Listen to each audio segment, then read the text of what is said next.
tentang dunia pendidikan dan psikologi pembelajaran.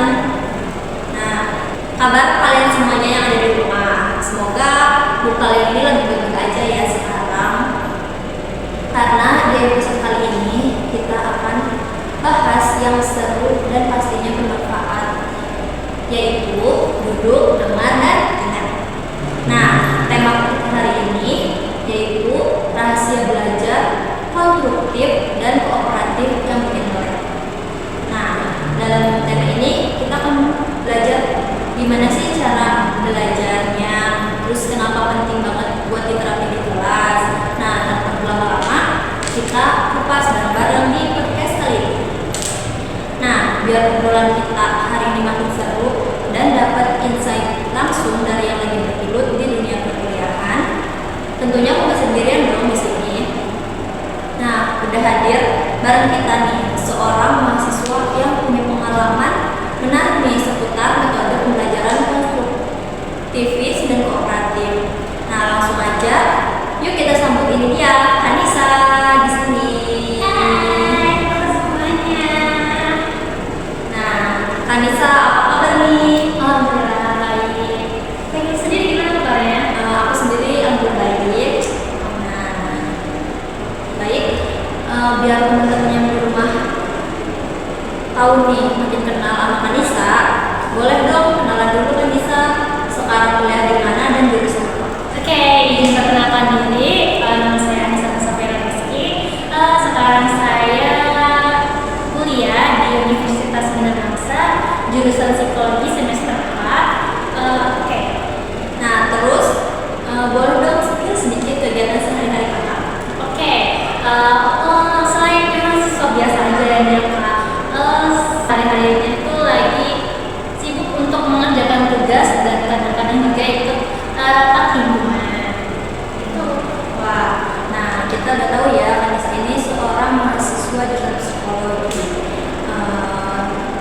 Gimana sih kak rasanya jadi mahasiswa psikologi semester 4? Wah, rasanya sih nano-nano banget sih teman-teman. Sebenarnya kalau untuk belajar psikologinya sendiri itu seru. Kita tuh jadi tahu, belajar dikit demi sedikit tentang perilaku orang, terus kenapa dia ngelakuin tindakan itu. Jadi itu kita nggak ngejudge langsung tindakan seseorang. We know, but we don't judge. Oke. Nah, dan untuk tugasnya sendiri itu rasanya Nah, pasti yang di rumah udah kebayang kan gimana sebutnya Kanisa ini dengan semua tugas-tugasnya yang menumpuk. Nah, kan tadi Kanisa udah pembukaan nih, dia udah ngasih tahu ke teman-teman dia kuliah di mana, terus jurusan apa, terus kesehariannya apa. Nah, balik lagi tentang tema kita, pembelajaran konstruktivis dan kooperatif. Nah, sebenarnya pembelajaran konstruktivis dan kooperatif itu apa sih? pelajaran itu berasal dari tokoh psikologi yang terkenal di dunia pendidikan, itu namanya Pak Jean Piaget dan Lev Vygotsky. Jadi untuk pembelajaran konstruktivis itu jadi metode pembelajaran yang dimana siswa itu mencari pemahamannya sendiri melalui eksplorasi. Sedangkan untuk metode pembelajarannya kooperatif itu ya Kak, itu tuh fokusnya pada kerjasama antar siswa gitu. Jadi itu memanfaatkan pembentukan kelompok gitu ya. Efektifnya itu 5 orang. Nah, kita udah tahu kan perbedaan pembelajaran konstruktif sama pembelajaran kooperatif. Nah, di sini tujuannya itu apa sih? Tujuan dari pembelajaran kedua itu apa sih? Tujuannya sendiri ini apa? Supaya siswa itu aktif dalam kelas, terus juga kayak biar lebih banyak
Tentunya bisa banget ya Kak. Mungkin tanpa teman-teman sadarin semua nih, kita waktu kita SD, TK, SMP, SMA, bahkan di kuliah pun kita tuh udah sering banget buat nerapin metode pembelajaran ini. Coba deh ingat-ingat waktu zaman SD, SMP, SMA itu tuh sering dibikin sebuah kelompok itu untuk ngerjain tugas kan. Yang nggak sih Kak? Iya Kak. Nah itu tuh salah satu contoh buat menerapkan metode kooperatif. Sedikit sharing aja nih, waktu SD seingat saya waktu itu dalam pelajaran matematika tentang tentang jaring-jaring kubus. Jadi itu guru saya membuat kayak gambar-gambar jaring-jaring kubus gitu Kak. Terus anak-anak siswanya tuh disuruh ngebedain ini nih jaring-jaring kubus atau bukan. Terus kayak habis itu ditugasin buat bikin dari karton gitu. Jadi kartonnya bisa dilipat. Ya gitu kan. Jadi kayak lebih bisa digambarin. Terus pas pembelajaran IPA nih pernah bikin penyaringan air secara alami. Jadi itu dalam kelompok itu ada yang nyari serabut kelapa, batu kerikil, terus kayak batu sungai dan kawan-kawan gitu, atau air sungainya bahkan. Jadi nanti ditumpuk gitu. Itu sih, jadi kayak lebih kebayang prosesnya kayak gini loh, penyaringan air gitu. Karena mempelajari teknik-teknik persidangan pas di mata pelajaran PKN, di mana itu di situ kita tuh bisa langsung memahami kayak tugas dari jaksa itu apa, tugas dari hakim itu apa, terus saksinya itu gimana, korbannya itu diapain. Gitu sih. Oke. Terus selanjutnya aku mau tanya, manfaat pembelajaran konstruktif dan kooperatif bagi siswa itu apa sih Kak? Jadi manfaatnya itu pertama kita tuh bisa karena siswanya itu tuh terlibat aktif dalam pembelajaran, berarti itu kan bakal tersimpan di memorinya ya dalam jangka waktu yang panjang. Karena dia tuh kayak punya pengalaman dari eksplorasi yang dia lakukan, jadi dia bisa membangun pemahamannya sendiri tentang apa itu materinya gitu. Jadi terus manfaat yang kedua itu guru menantang siswa untuk berpikir kritis. Di sini nih guru tuh mengajak siswanya untuk menganalisis masalah, terus mencari solusi, terus menggabungkan ide-ide dengan pengalaman sebelumnya atau yang lagi dipelajari gitu. Contohnya kayak studi kasus gitu kali ya Pak. Jadi guru tuh memberikan kasus, terus siswanya tuh disuruh berpikir gimana nih analisisnya, terus habis itu solusi yang efektif untuk menyelesaikan kasus itu apa gitu. Manfaat yang keempat itu mengembangkan soft skillnya siswa. Jadi kan di situ kita eksplorasi, terus habis itu kerja sama tim, terus problem solvingnya juga dilatihkan di situ Pak. Jadi itu Pak manfaatnya.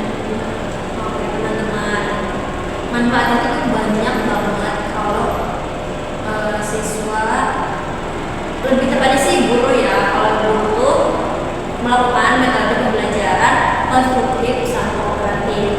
Nah tapi kalau aku mau tanya ini, bagaimana cara guru itu bisa menerapkan pembelajaran konstruktif dan kooperatif kepada siswa? Pembelajaran konstruktif dan kooperatif ini siswanya tuh gak cuma duduk dengerin, nyatet, pulang, belajar, tapi di sini nih mereka diajak untuk membangun pemahamannya sendiri lewat pengalaman belajar yang aktif dan berhubungan.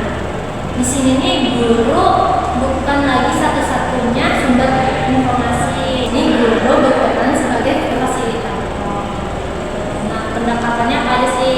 Mungkin guru itu bisa membantu siswanya dulu, terus atau si guru itu bisa langsung memberikan tugas yang susah, terus habis itu diajak berdiskusi, terus habis itu atau langsung tuh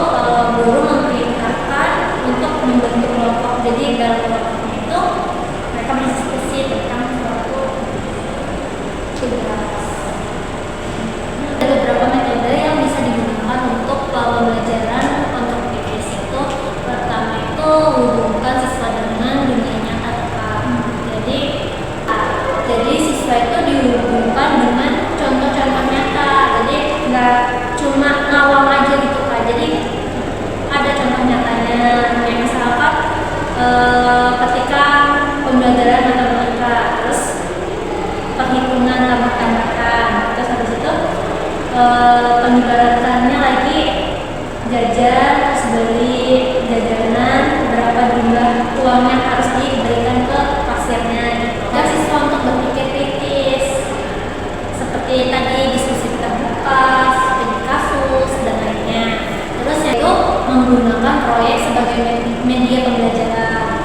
Contohnya itu yang pembelajaran IPA dan edukasi. Nah di situ tuh siswa itu kan punya kelompok, tapi di situ juga siswa membangun pemahaman sendiri. Oh, kalau misalkan ditaruh sarabut kelapanya di bagian mana, nanti penyaringannya gimana gitu. Nah biasanya tuh di akhir pembelajaran guru tuh sering nanyain apa yang tadi kita pelajarin, terus mungkin guru minta siswanya untuk coba sih ada yang bisa nggak buat memberikan kesimpulan dari materi pembelajaran hari ini gitu kan. Pembelajaran kooperatif itu kan memanfaatkan kerja sama tim gitu kan, pembentukan kelompok untuk membentuk pembelajaran kooperatif yang efektif itu ada langkah-langkahnya. Yang pertama membentuk kelompok yang beragam, jadi itu berdasarkan kemampuannya beragam, karakteristiknya juga beragam, terus gaya belajarnya juga beragam. Terus memberikan tugas yang jelas dan menantang. Jadi guru itu memberikan tugas yang menantang siswa itu juga harus jelas dong, kayak struktur tugasnya kayak gimana, harus diselesaikan kayak gimana. Terus ini melatih kerjasama tim, dimana di setiap tim itu bakal dibagi-bagi tugasnya. Misalkan A kamu bagian dapat yang ini ya, B kamu dapat yang ini, C kamu dapat yang ini. Jadi masing-masing anggota kelompok itu punya tugasnya gitu. Terus yang terakhir itu memberikan penilaian yang adil. Tentu dong harus adil sebagai guru gitu kan. Jadi ngelihat nih gimana kontribusi siswa itu terhadap kelompoknya gitu. Untuk model pembelajarannya itu ada itu belajar bareng dalam sebuah tim. Terus tuh nanti setelah belajar bareng tuh guru memberikan kuis. Terus tapi kuisnya itu siswanya ngerjain secara individu tentang apa yang dibahas dalam kelompok tadi. Terus itu penilaiannya itu sesuai itu berdasarkan peningkatan kemampuan siswa. Jadi jigsaw itu masing-masing kelompok itu memegang satu materi. Jadi nanti secara bergiliran si siswa ini ada yang menjadi ahli, jadi nerangin ke teman-temannya apa yang dia tahu. Terus mungkin juga bisa pakai random reporter, jadi tuh tunjuk secara tiba-tiba. Jadi kan mereka udah belajar tapi nggak tahu konsep yang ditunjuk, jadi kayak pasti deg-degan dong, harus siap dong kalau ditanya terus bisa jadi apa gitu. Itu sifat dia. Oke, jadi kan tadi banyak banget ya caranya guru buat terapin pembelajaran konstruktif dan kooperatif. Nah, aku juga mau tanya, bisa nggak sih metode itu dilakukan ketika pembelajarannya itu online? Bisa. Jadi waktu ingat gak sih pas zaman COVID itu, pas kita SMA mungkin kalau saya, jadi tuh guru sering ngasih kuisis atau pakai Yakult, sejenis kayak games online gitu. Jadi kayak kita bisa kerjain secara daring gitu kan. Juga mungkin buat pembelajarannya misalnya kayak Zoom, Meet gitu. Jadi atau bisa gabungin antara Zoom sama si kuisis ini. Jadi kayak bagi memanfaatkan Zoom dan kuisis. Nah, jadi tuh pas kita ngerjain kuisis, kita tuh dipantau sama guru lewat Zoom. Itu sih. Ternyata bisa banget ya buat para guru atau siswa menggunakan metode pembelajaran ini secara tatap muka atau online. Itu benar-benar menarik yang pertama. Terus apa sih peran orang tua dalam mendukung metode itu gimana? Orang tua juga kita harusnya